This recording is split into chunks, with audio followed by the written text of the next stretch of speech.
Adultery was one of the very worst things a person could do in ancient Greece. Fooling around with somebody's spouse was considered a vile deed, punished to the extreme extent of the law. For the ancient Greeks, family was everything. Anyone who would disrupt a household was considered a villain, and they could be punished immediately. If a husband were to come home and catch his wife with another man, he was permitted to kill the man on the spot, and then was automatically divorced from his wife. She would be publicly shamed and usually exiled. The other thing that really bothered the Greeks was just how sneaky adultery was. It involves subduction and coercion, and the Greeks did not endorse that kind of behavior. If a man involved in this sort of act was not killed on the spot, he could suffer a punishment called rapanadosis. This is when the victim has a radish rudely jammed into, yep, the exact place you're thinking. The punishment was described by Aristophanes and was popular in the 5th century BC. It was also, one would have to imagine, extremely uncomfortable.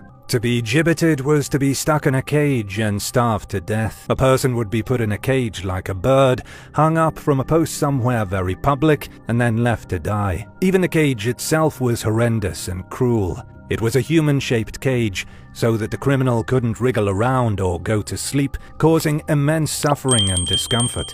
They would be forced to writhe in horrible agony as their body ached from the misery of hanging in the cage. It itself became dehydrated and cooked in the sun. Experts believe the gibbet originated in the medieval days. We know for a fact the height of its popularity was in England in the 1740s. It only lost popularity after a law in 1752 stated that all bodies of convicted murderers were either gibbeted or publicly dissected. The public was far more interested in watching public dissections. Up until 1752, gibbeting was a major spectacle. People would crowd around the convict, eat food, cheer, and have little parties. It was enjoyable for everyone, except those who lived near the gibbets, since the stench of all those corpses wafted into their homes and made their lives miserable. The gibbets also clanked and creaked in the wind, like morbid, unsettling wind chimes. During the Middle Ages in Southeast Asia, it was typical to kill a person by sentencing them to be crushed to death by an elephant. It was popular in just about every Asian country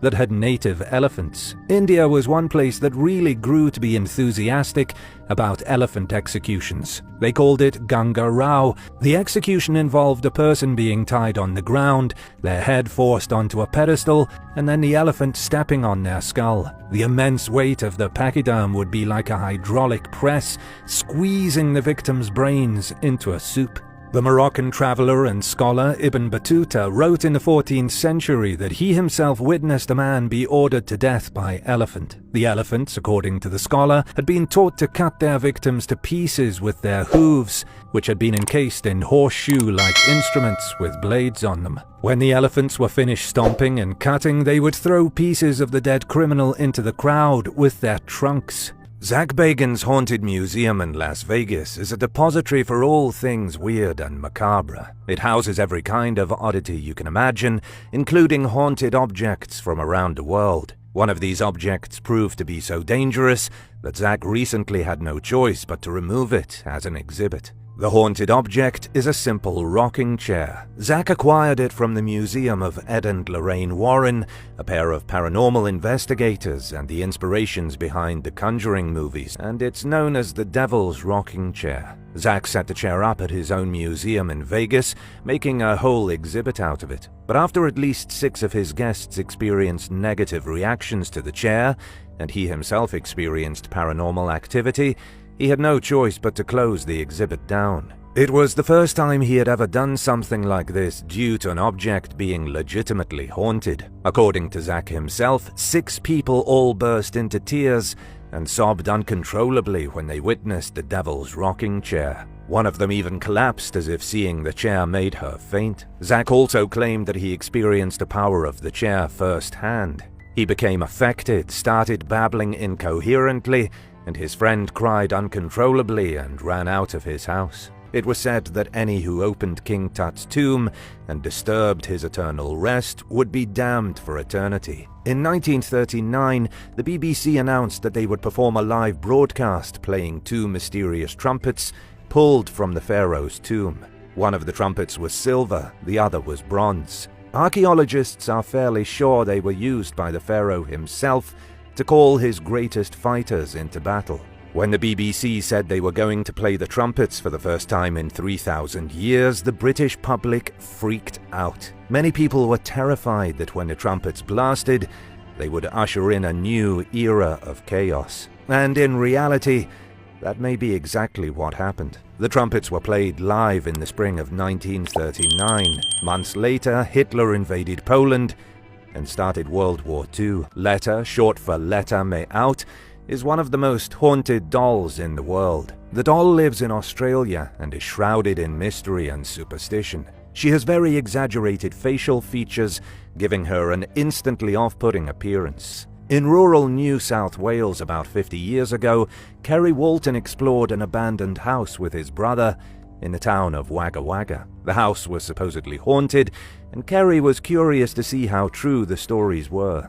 Inside, he found the wickedly grinning doll. He felt compelled to rescue it, and he and his brother gave it the name Letta Me Out. They named it that after the doll appeared to try and wiggle its way out of the sack they had put it in. It's said to move around on its own accord, going from one room in the house to another without anyone touching it. Scuff marks can be found on the floor, supposedly left by the doll's shoes. Plus, some people who spend too much time in the presence of Letta report feeling sick, emotionally drained, and just generally weak. It seems to be about 200 years old, probably built somewhere in Romania. The doll also has a full head of human hair, which some paranormal experts say could mean it's inhabited by the spirit of a lost child. As for the whereabouts of the doll, it's still with Kerry Walton and his family. There is supposedly a very real mummified foot belonging to the chupacabra stashed in somebody's personal collection of oddities. The foot was allegedly taken in 1994 by a Puerto Rican hunter who came across the beast in the remote Yunque rainforest. He then traded the foot to a farmer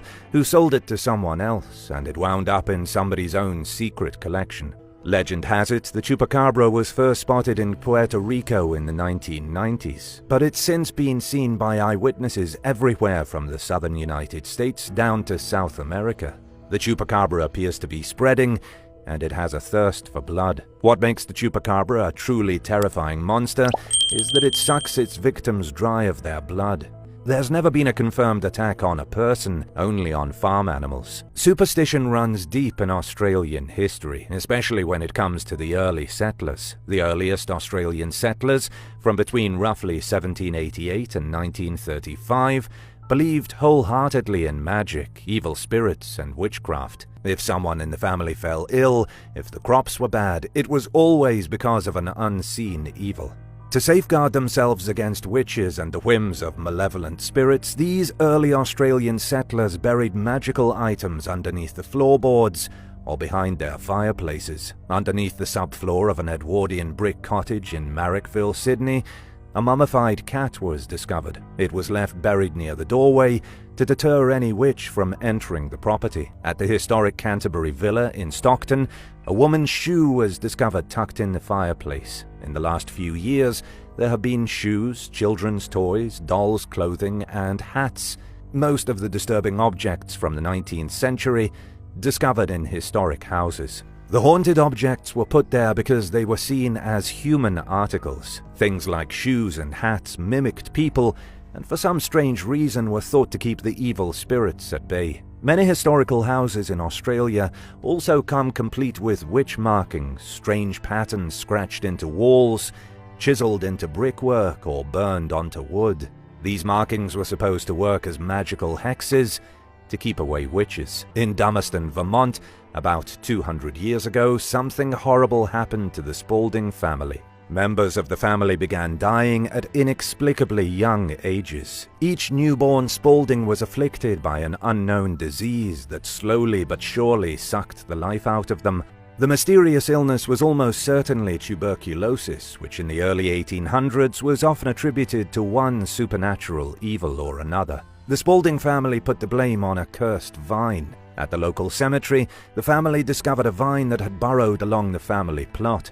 Each time the vine touched the coffin of one of their deceased family members, another one of them died. They were so desperate to rid themselves of the curse and save the family that they dug up the last body in the row of graves, hacked up the vine, and then burned the body. Sadly, nothing changed with the destruction of the vine. The Haunch of Venison is a small pub in Salisbury, England. It's supposedly one of the oldest buildings in the city, with the first mention of it being from around the year 1320.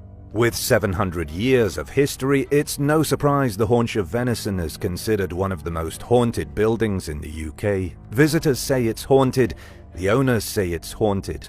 One of the ghosts is allegedly a gambler, a man who didn't exactly play his games fairly. The story has it that in the 18th century, the gambler was playing cards in the pub when he got busted cheating. As punishment, his arm was chopped off by the resident butcher, and then, for an unknown reason, the owner of the pub kept the arm as a souvenir and mummified it. The unusual object remained stashed in a disused bread oven inside the pub to keep it fresh and to stop it from stinking up the place. The gambler, with his hand forever stuck on display, continues to haunt the ancient pub and torment its proprietors.